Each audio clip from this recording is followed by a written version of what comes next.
Yes, I'm falling in love with you.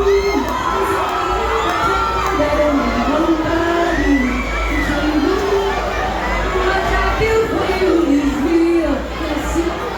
Love is